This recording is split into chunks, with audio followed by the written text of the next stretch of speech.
Sun Culture, les acteurs culturels de la région en interview. Chaque vendredi sur Sun. Bonjour tout le monde et bienvenue dans ce nouveau Sun Culture. Alors aujourd'hui, c'est une galerie d'art qui nous intéresse. Elle s'appelle Pepsart et elle est tenue par un collectif qui porte le même nom. Aujourd'hui, nous sommes avec Franck Chudeau, qui est le fondateur et le président du collectif. Et donc on est ensemble pour en savoir davantage. Bonjour. Bonjour. Alors la galerie / boutique Pepsart, elle est un peu particulière puisqu'elle est tenue par les artistes eux-mêmes, c'est ça ? Voilà, c'est ça. Comment est-ce que vous est venue l'idée de créer d'abord ce collectif, du coup, qui est né en 2019, puis la galerie ? Alors, ça a été le besoin, moi, en tant qu'artiste, de trouver un collectif, d'intégrer un réseau d'artistes, ce qui est difficile pour les artistes. Et à force de chercher, de ne pas trouver, j'ai fini par créer. Donc, à force de rencontrer des artistes qui, comme moi, cherchaient ce genre de choses, on s'est unis pour mutualiser nos compétences et nos réseaux. Et pourquoi c'était important pour vous de mettre en valeur du coup des artistes qui sont locaux et locales ? Alors je suis dans l'esprit quand même circuit court, local, où je considère qu'il faut mettre déjà en valeur ce qu'on a autour de nous.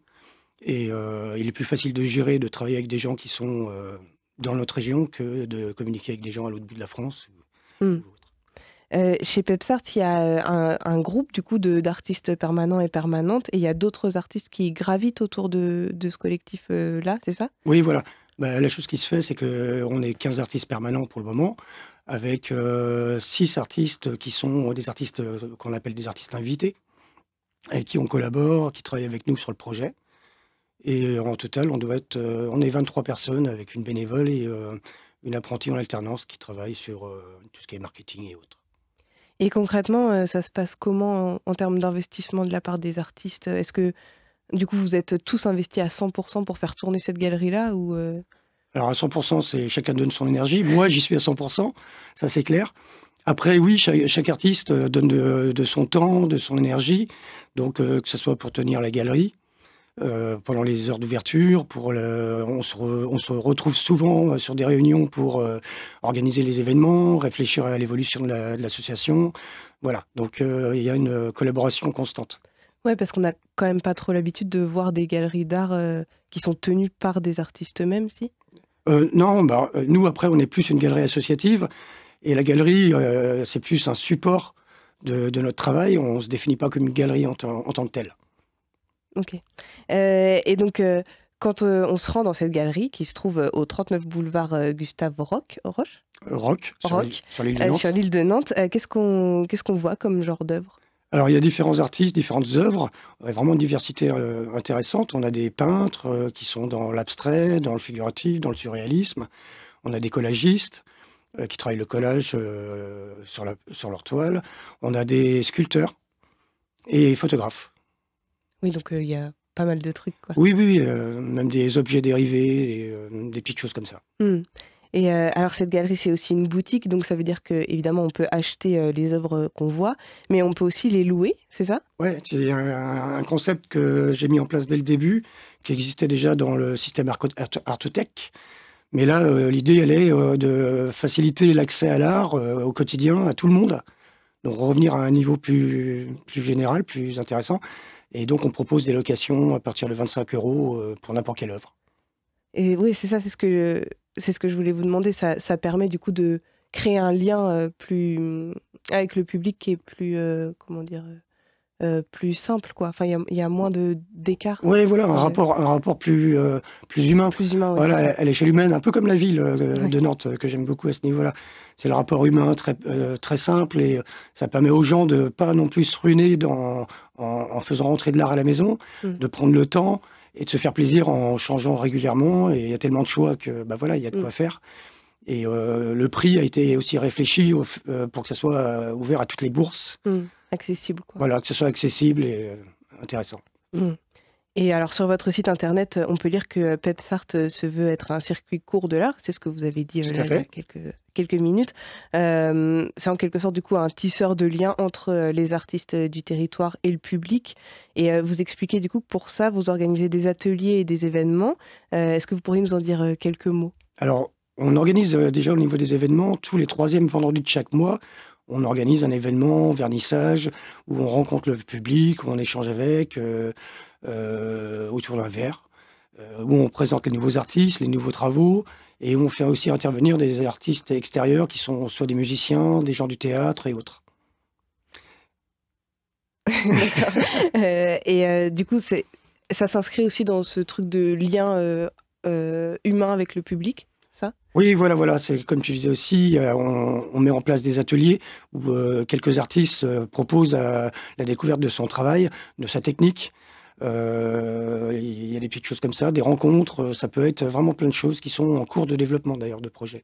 Mmh. Et alors ce soir, à partir de 18h, c'est le vernissage de 3 nouveaux et nouvelles artistes. Donc il y a Florence, Guillaume Laureau et Piche Project qui entrent à la galerie. Est-ce que vous pourriez nous dire 2 mots sur chaque artiste, sur comment est-ce que vous les avez découverts Alors il y a même une 4e, c'est Nadia Maquilla. Très bien, merci pour la précision. Ouais. On avait peut-être oublié de la signaler. C'est des artistes qui nous ont rejoints récemment, qui sont des artistes invités, sauf Marion, qui est une artiste qui nous a rejoints en tant que permanent. Florence, par exemple, travaille sur des Playmobil géants. Alors géants qui font 60-70 cm de haut, qu'elle customise, donc c'est le côté un peu pop de la galerie.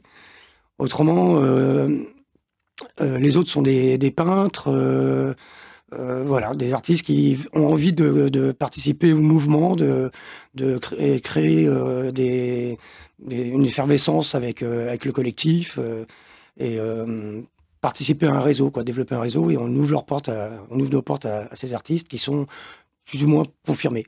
Et donc concrètement, c'est eux qui sont venus vers vous ou c'est vous qui les avez découverts? Alors, il y a un peu des deux, mais souvent, c'est eux qui viennent vers nous parce qu'on commence à être un peu connus sur les réseaux sociaux. On communique beaucoup, énormément, et on a beaucoup de demandes. Et bon, les gens viennent nous voir et on discute, et à un moment donné, on accroche. Donc voilà, c'est vrai que c'est pas toujours évident pour un artiste parce qu'un artiste a besoin d'exposer et pas toujours besoin de... Enfin, c'est un peu nouveau de devoir collaborer. Et là, on leur demande beaucoup de prendre du temps avec nous, de réfléchir avec nous.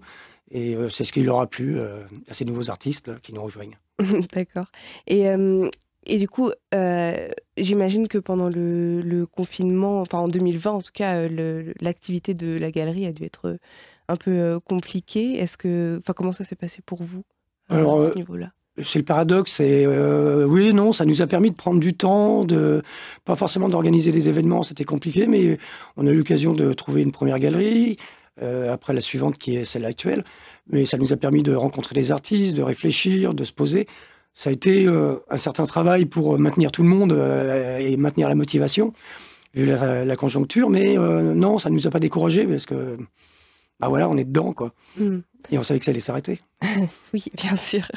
Et est-ce que vous avez eu l'impression que d'un coup, il y a eu plus de demandes de la part des artistes d'être soutenus par vous, ou d'intégrer en tout cas le collectif, la galerie, ou pas particulièrement? Les nouveaux, parce que 2 mois tout seul, on se retrouve à 22, 23 artistes.